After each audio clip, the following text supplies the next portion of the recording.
Bom dia, alunos da primeira série. Tudo bem com vocês? Vamos para mais uma reflexão sociológica. Vamos refletir hoje, pensando na temática ainda marxista. Lembrando, o nosso objetivo é estudar o teórico, é estudar a teoria marxista, buscando conhecer o pensamento deste que marcou a história e o seu pensamento continua reverberando, continua ecoando nos dias de hoje. Então, nós vamos estudar um tema diferente dentro da temática maior, que é a teoria marxista. E qual é o tema que iremos estudar? E digo a vocês, muito mais uma reflexão, podemos nos situar, inclusive, com aquilo que está acontecendo hoje. O nosso tema será a desigualdade social. Então, me acompanhe e vamos juntos discutirmos essa que é uma temática importantíssima enquanto pessoas, enquanto cidadãos, enquanto componentes de uma sociedade, participantes, construtores de uma sociedade. Ok? Então vamos lá? No início das aulas, nós temos aí já uma rotina e sempre estamos passando para vocês também, transmitindo, comentando sobre o nosso objetivo. E o nosso objetivo geral, deixa eu fechar aqui um instante, é interpretar a teoria marxista, aquilo que comentei no primeiro slide.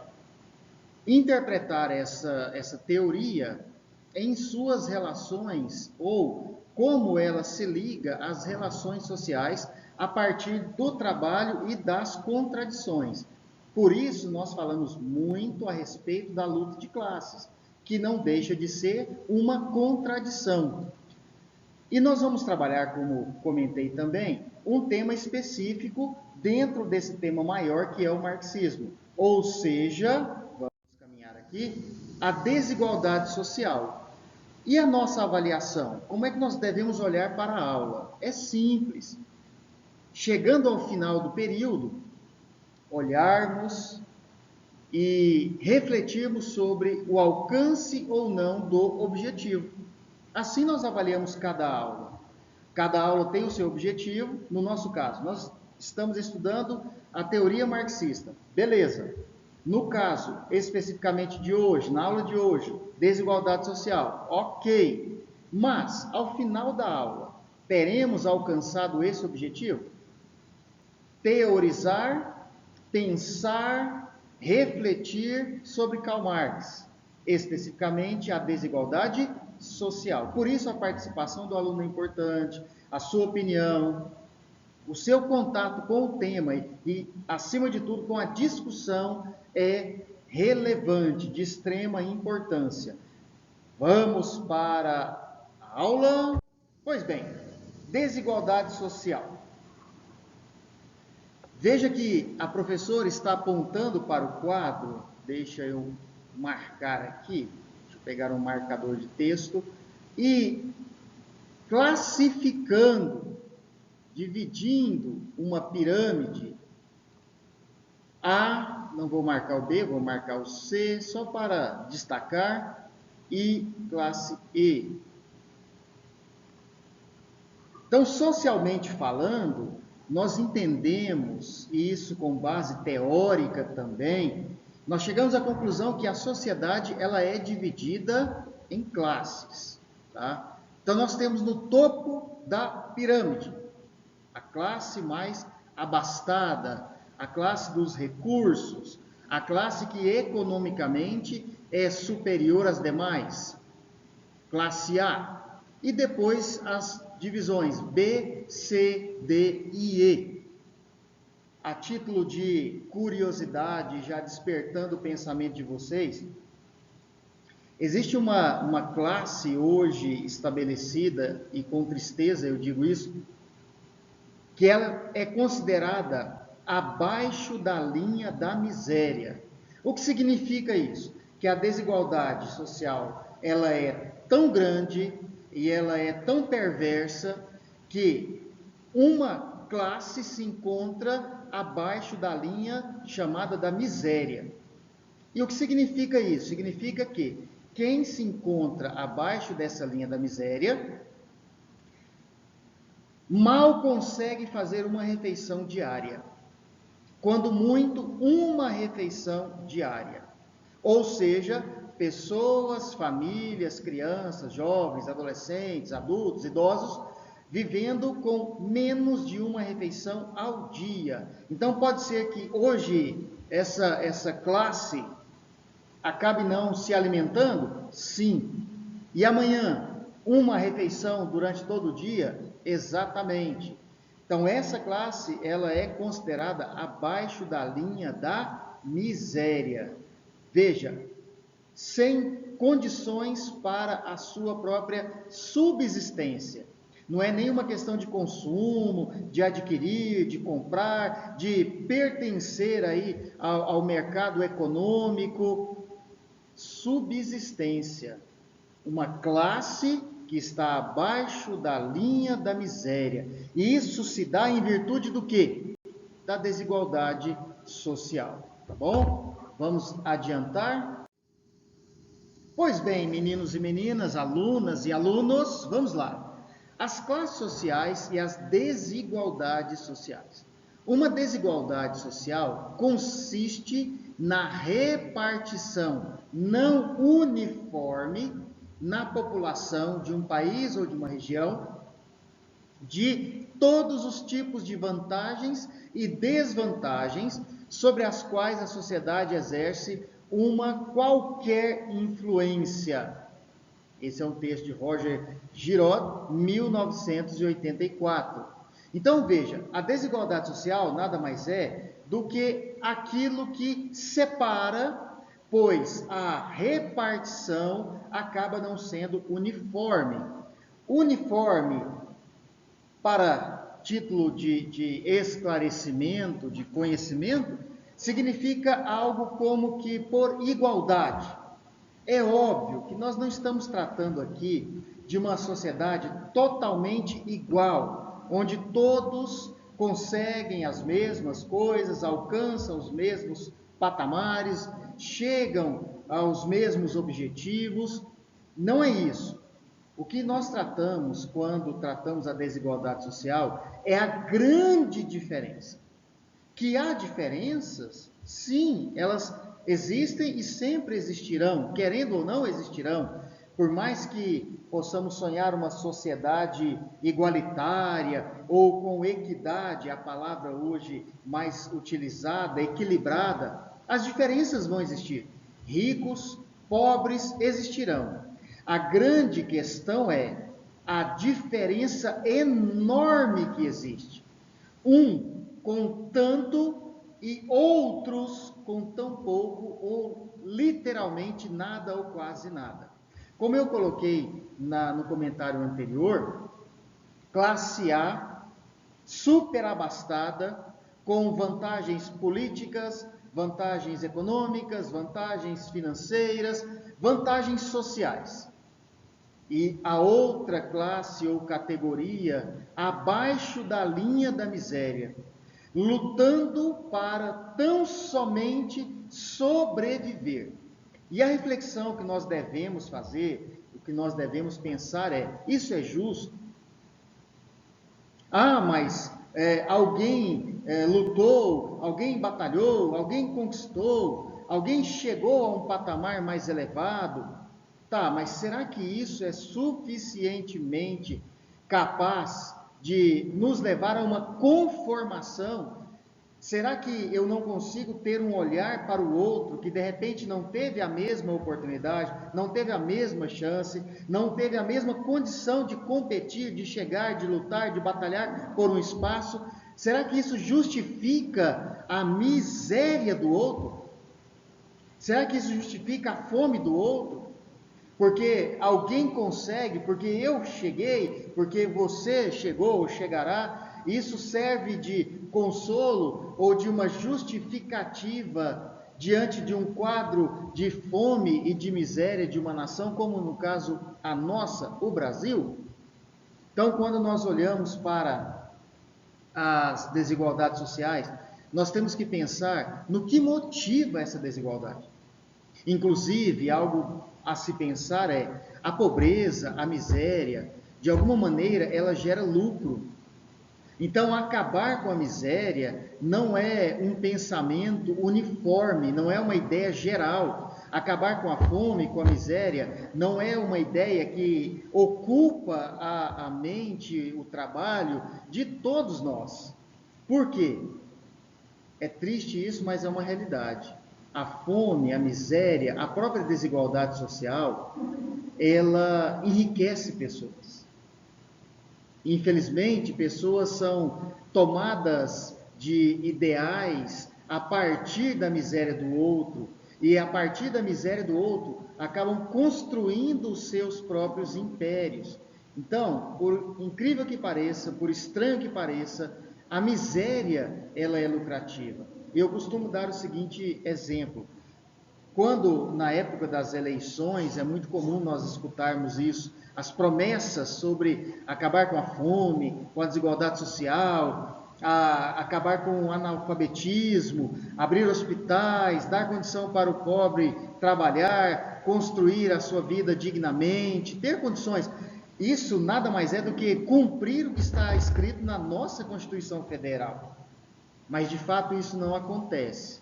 Veja, há promessas e mais promessas de cunho social. Aí o que acontece? Em um dado momento, alguém tem lá uma ideia de nós vamos socorrer pessoas que estão vivendo abaixo da linha da miséria, não tendo mais do que uma refeição por dia. Vamos adquirir alimentos e vamos montar kits para levar para essas pessoas. Beleza, a ideia é ótima. Precisamos socorrer, precisamos ajudar, precisamos sim mobilizar a sociedade para cooperar uns com os outros. Não sou contra, pelo contrário, sou muito a favor disso. Mas aí vem alguém espertalhão, envolvido aí no mundo dos golpes, calotes, espertezas, expertises. Ele vai dizer o seguinte: olha, nós temos ali 100 famílias carentes, e nós então vamos promover um trabalho para levar alimento para essas pessoas. É feito então um levantamento de custos, uma cotação, e esse material vai ficar em torno aí de R$100. Beleza, mas o político corrupto, os seus pensadores corruptos, os seus conselheiros corruptos vão dizer: olha, peraí, custa 100, mas nós vamos dizer que custará 300. O que nós vamos fazer? Nós vamos usar a pobreza para o nosso enriquecimento. Nós vamos comprar aquele kit por 100, mas vamos repassar ao governo por 300 e vamos embolsar 200. Então, quando eu digo que a pobreza ela acaba sendo geradora de riqueza, é também neste sentido. Uma outra coisa, você tem aí um número grande de miseráveis, de não formados, aqueles que estão buscando algum tipo de trabalho, ou seja, nós temos um excedente, um número muito grande de trabalhadores. Por que vamos nos preocupar com salários melhores e mais dignos? Eu tenho um valor X de salário, se alguém não quiser, nós temos uma fila com 100, 200, 300 pessoas querendo aquele trabalho, ganhando aquele salário.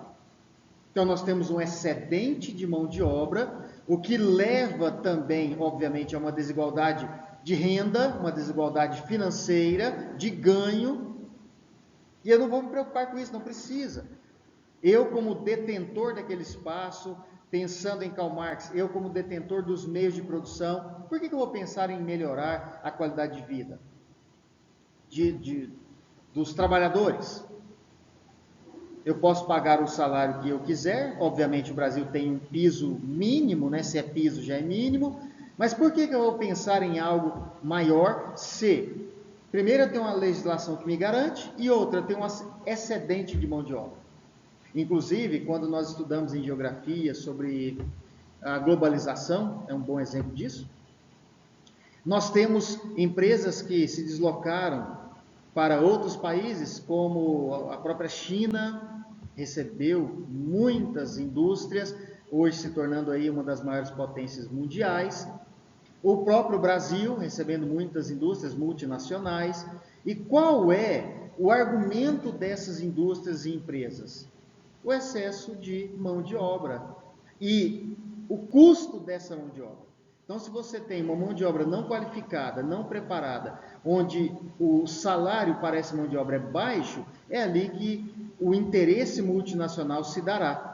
A produção será altíssima, o custo será baixíssimo e o lucro será exorbitante.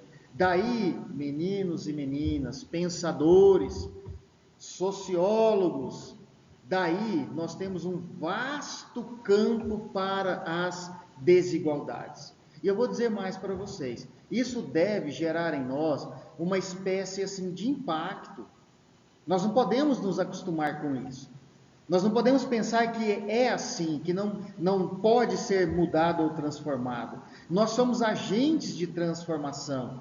Lembra, Karl Marx vai dizer sobre a alienação, justamente isso. Pessoas que não têm acesso às informações, não têm acesso ao conhecimento, acabam sendo alvos dessa exploração e dessa própria desigualdade social. Isso deve gerar em nós uma consciência. E Marx vai chamar isso de consciência de classe. Nesse ponto ele tem razão. Ele tem muita razão. E nós temos que pensar sobre isso. Identificar as desigualdades e trabalhar contra. Onde ela começa? Onde ela alcança? Então veja, identifica algumas das desigualdades fundamentais do nosso tempo. Caminhando aqui. Primeiro, a estratificação social. O que significa isso? Estratificação social consiste na divisão da sociedade em grupos dispostos segundo uma hierarquia social. E nós somos, querendo ou não, divididos assim. Descreve, por isso, as desigualdades sociais existentes entre indivíduos e grupos dentro das sociedades humanas. Até, vou dizer mais, literalmente desumanizando. Eu, como detentor de poder político, social, econômico, financeiro, material, industrial, produtivo, eu, como detentor, me vejo desumanizado por não trabalhar o outro ser humano como um outro humano, explorando, tirando dele, sugando dele as suas forças, suas energias, porque o que ele tem é a força de trabalho. Lembra da luta de classes? De um lado nós temos o proletário, do outro lado nós temos o capitalista, e o que o proletário tem? Somente a força de trabalho. E isso acaba gerando desigualdades sociais, desumanizando. Nós vivemos um sistema político, social, econômico, principalmente quando se trata do econômico, desumano. É um sistema que promete à sociedade uma coisa, mas não entrega. É um sistema que não eu uso a expressão igualitário, mas vamos usar um sistema de equilíbrio, não só de igualdade, porque somos diferentes e sempre trabalharemos essas diferenças e nessas diferenças, mas não há um equilíbrio, uma equidade. Então o sistema promete, o sistema incentiva, o sistema leva a sonhar, mas o próprio sistema dificulta a chegada em níveis, em camadas maiores. E tem um porquê também. Infelizmente, e isso eu digo pela maioria, a maioria que alcança postos maiores nessa hierarquia social, tendem a buscar uma permanência nesses patamares mais elevados, dificultando o ingresso de outros ou a aproximação de outros nesses patamares. Então, os membros da sociedade podem ser agrupados de acordo com o seu rendimento. Se tem rendimento até X valor, pertence a X classe, propriedade, bens, móveis, imóveis, bens produtivos, ou gênero também, há uma classificação, homem, mulher, preto ou branco, religião, idade, entre outros. Então a estratificação social está presente, deixa eu fechar aqui um instantezinho, de uma forma ou outra em todas as sociedades. Lembrando, a estratificação social consiste na divisão da sociedade em grupos dispostos segundo uma hierarquia, maior ou menor. E quem é que estabelece essa hierarquia? O próprio consenso social.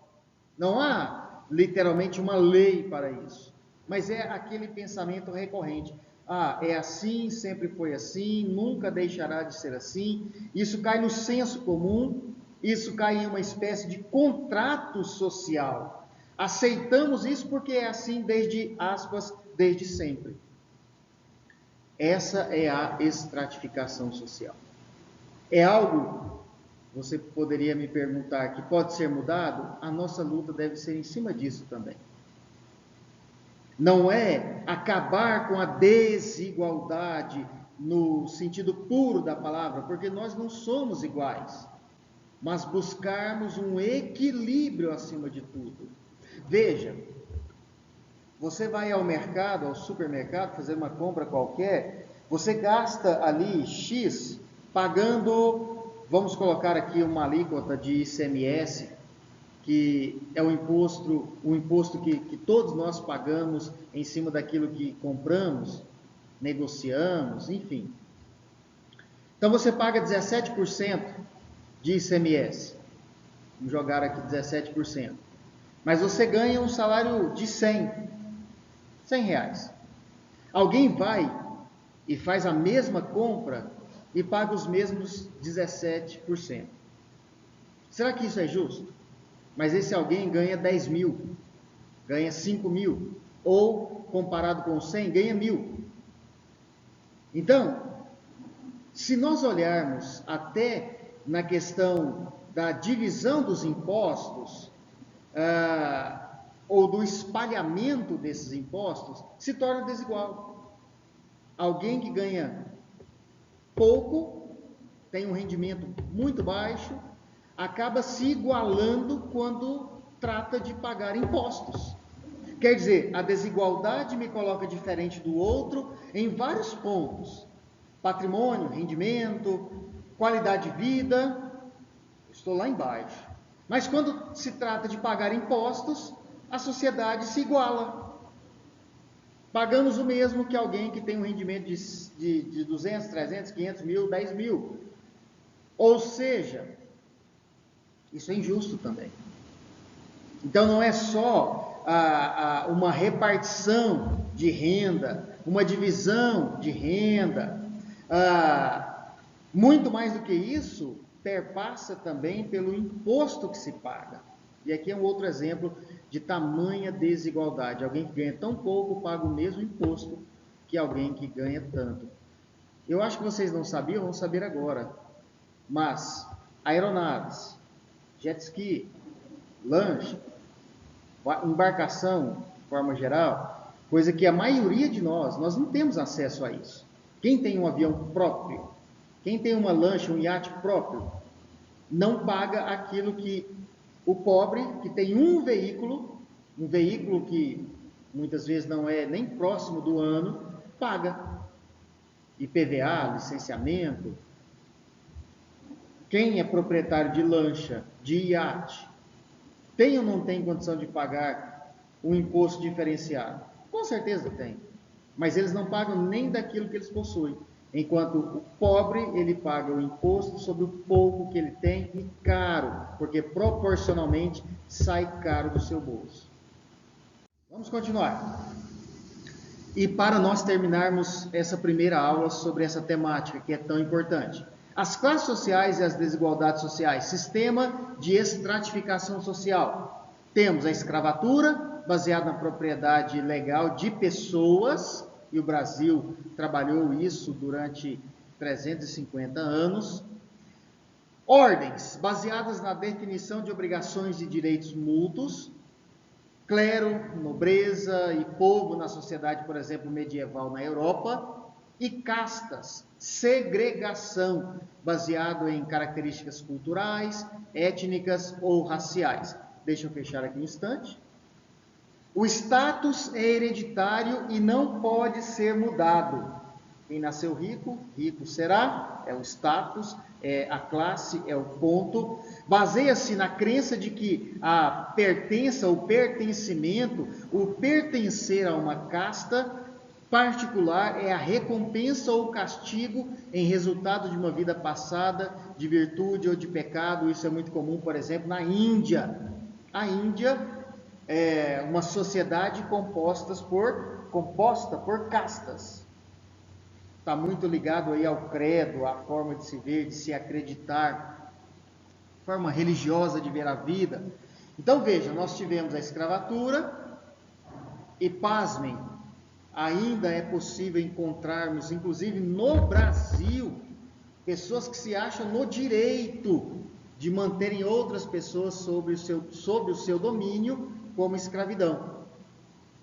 As ordens, ou seja, uma divisão clero, nobreza e povo, o que não é muito diferente hoje, e a sociedade dividida em castas, um pensamento até que se aproxima da filosofia, mesmo tratando aqui de sociologia, mas da filosofia grega clássica, onde aquele que nasceu escravo deveria permanecer escravo para sempre, porque essa é a vida, sem uma mudança, uma escalada social. Então as castas estão aqui como prova disso até hoje, infelizmente.